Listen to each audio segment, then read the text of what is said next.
When Anne reached the school that morning, for the first time in her life she had traversed the birch path deaf and blind to its beauties, all was quiet and still. The preceding teacher had trained the children to be in their places at her arrival, and when Anne entered the schoolroom, she was confronted by prim rows of shining morning faces and bright, inquisitive eyes. She hung up her hat and faced her pupils, hoping that she did not look as frightened and foolish as she felt, and that they would not perceive how she was trembling. She had sat up until nearly 12 the preceding night composing a speech she meant to make to her pupils upon opening the school.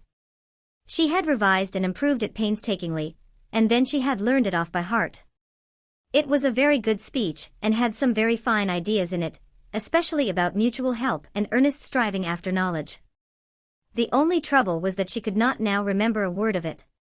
After what seemed to her a year, about 10 seconds in reality, she said faintly, "Take your testaments, please," and sank breathlessly into her chair under cover of the rustle and clatter of desk lids that followed. While the children read their verses and marshaled her shaky wits into order, and looked over the array of little pilgrims to the grown-up land. Most of them were, of course, quite well known to her. Her own classmates had passed out in the preceding year, but the rest had all gone to school with her, excepting the primer class, and 10 newcomers to Avonlea. And secretly felt more interest in these 10 than in those whose possibilities were already fairly well mapped out to her. To be sure, they might be just as commonplace as the rest, but on the other hand there might be a genius among them. It was a thrilling idea. Sitting by himself at a corner desk was Anthony Pye. He had a dark, sullen little face, and was staring at, and with a hostile expression in his black eyes. And instantly made up her mind that she would win that boy's affection, and discomfit the Pyes utterly. In the other corner another strange boy was sitting with Artie Sloane, a jolly-looking little chap, with a snub nose, freckled face, and big, light blue eyes, fringed with whitish lashes, probably the Donnell boy, and if resemblance went for anything, his sister was sitting across the aisle with Mary Bell. And wondered what sort of mother the child had, to send her to school dressed as she was. She wore a faded pink silk dress, trimmed with a great deal of cotton lace, soiled white kid slippers and silk stockings. Her sandy hair was tortured into innumerable kinky and unnatural curls, surmounted by a flamboyant bow of pink ribbon bigger than her head. Judging from her expression, she was very well satisfied with herself. A pale little thing, with smooth ripples of fine, silky, fawn-colored hair flowing over her shoulders, must, and thought, be Annetta Bell, whose parents had formerly lived in the Newbridge School District, but by reason of hauling their house 50 yards north of its old site were now in Avonlea. 3 pallid little girls crowded into one seat were certainly Cottons, and there was no doubt that the small beauty with the long brown curls and hazel eyes, who was casting coquettish looks at Jack Gills over the edge of her testament, was Prillie Rogerson, whose father had recently married a second wife and brought Prillie home from her grandmother's in Grafton. A tall, awkward girl in a back seat, who seemed to have too many feet and hands, and could not place at all, but later on discovered that her name was Barbara Shaw, and that she had come to live with an Avonlea aunt. She was also to find that if Barbara ever managed to walk down the aisle without falling over her own or somebody else's feet, the Avonlea scholars wrote the unusual fact up on the porch wall to commemorate it. But when Anne's eyes met those of the boy at the front desk facing her own, a queer little thrill went over her, as if she had found her genius. She knew this must be Paul Irving, and that Mrs. Rachel Lynde had been right for once when she prophesied that he would be unlike the Avonlea children. More than that, and realized that he was unlike other children anywhere, and that there was a soul subtly akin to her own gazing at her out of the very dark blue eyes that were watching her so intently. She knew Paul was 10, but he looked no more than 8. He had the most beautiful little face she had ever seen in a child, features of exquisite delicacy and refinement, framed in a halo of chestnut curls. His mouth was delicious, being full without pouting, the crimson lips just softly touching and curving into finely finished little corners that narrowly escaped being dimpled. He had a sober, grave, meditative expression, as if his spirit was much older than his body, but when Anne smiled softly at him it vanished in a sudden answering smile, which seemed an illumination of his whole being, as if some lamp had suddenly kindled into flame inside of him, irradiating him from top to toe. Best of all, it was involuntary, born of no external effort or motive, but simply the outflashing of a hidden personality, rare and fine and sweet. With a quick interchange of smiles, Anne and Paul were fast friends forever before a word had passed between them. The day went by like a dream. and could never clearly recall it afterwards. It almost seemed as if it were not she who was teaching but somebody else. She heard classes and worked sums and set copies mechanically. The children behaved quite well, only 2 cases of discipline occurred. Morley Andrews was caught driving a pair of trained crickets in the aisle, and stood Morley on the platform for an hour, and which Morley felt much more keenly, confiscated his crickets.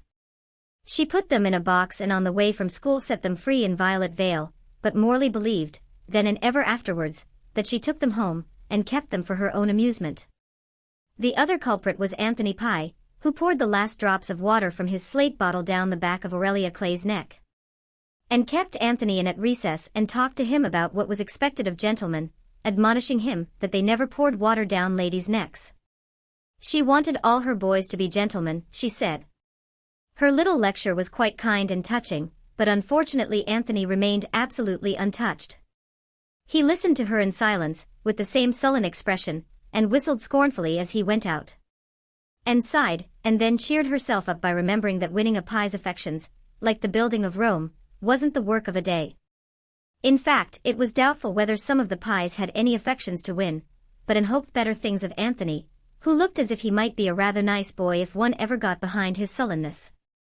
When school was dismissed and the children had gone and dropped wearily into her chair, her head ached and she felt woefully discouraged. There was no real reason for discouragement, since nothing very dreadful had occurred, but Anne was very tired and inclined to believe that she would never learn to like teaching.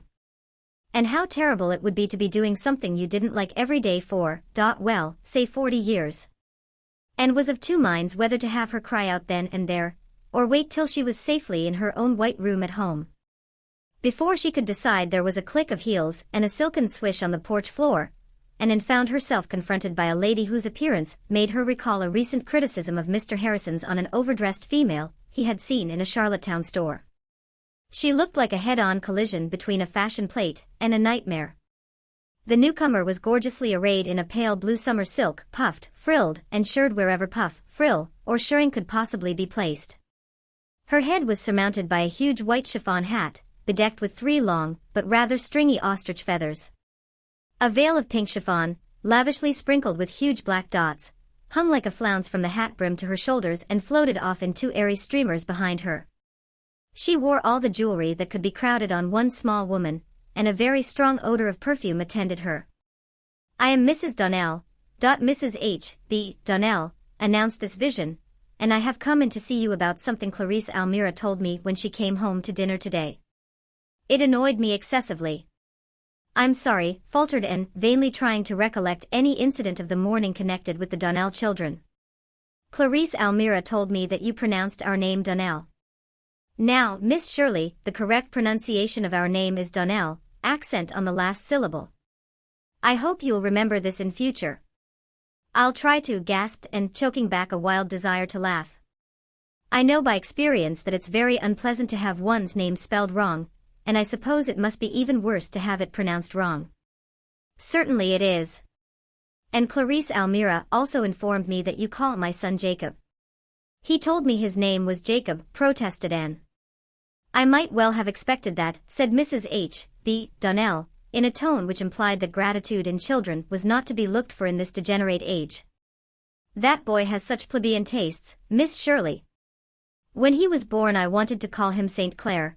It sounds so aristocratic, doesn't it? But his father insisted he should be called Jacob after his uncle. I yielded because Uncle Jacob was a rich old bachelor. And what do you think, Miss Shirley? When our innocent boy was 5 years old, Uncle Jacob actually went and got married, and now he has 3 boys of his own. Did you ever hear of such ingratitude?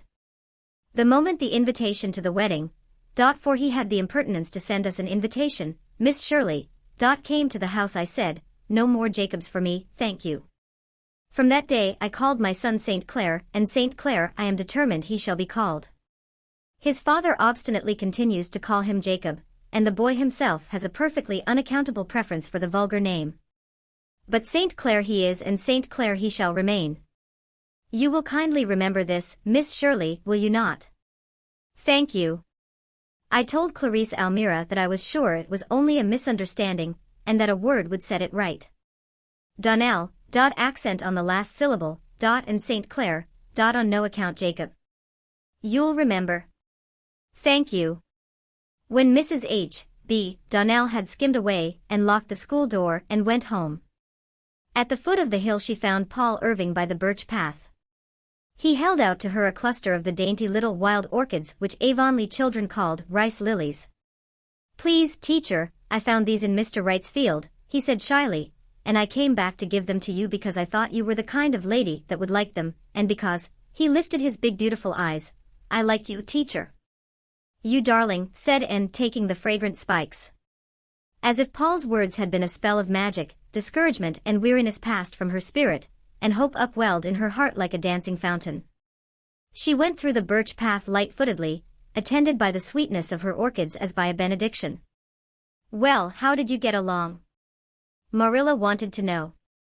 Ask me that a month later, and I may be able to tell you. I can't now, I don't know myself, I'm too near it. My thoughts feel as if they had been all stirred up until they were thick and muddy. The only thing I feel really sure of having accomplished today is that I taught Cliffy Wright that A is A. He never knew it before. Isn't it something to have started a soul along a path that may end in Shakespeare and Paradise Lost? Mrs. Lynde came up later on with more encouragement. That good lady had waylaid the schoolchildren at her gate and demanded of them how they liked their new teacher. And every one of them said they liked you splendid, and except Anthony Pye. I must admit he didn't. He said you weren't any good, just like all girl teachers. There's the pie leaven for you. But never mind. I'm not going to mind, said Anne quietly, and I'm going to make Anthony Pye like me yet. Patience and kindness will surely win him. Well, you can never tell about a pie, said Mrs. Rachel cautiously. They go by contraries, like dreams, often as not. As for that Donnell woman, she'll get no Donnelling from me, I can assure you. The name is Donnell and always has been. The woman is crazy, that's what. She has a pug dog she calls Queenie, and it has its meals at the table along with the family, eating off a china plate. I'd be afraid of a judgment if I was her. Thomas says Donnell himself is a sensible, hard-working man, but he hadn't much gumption when he picked out a wife, that's what.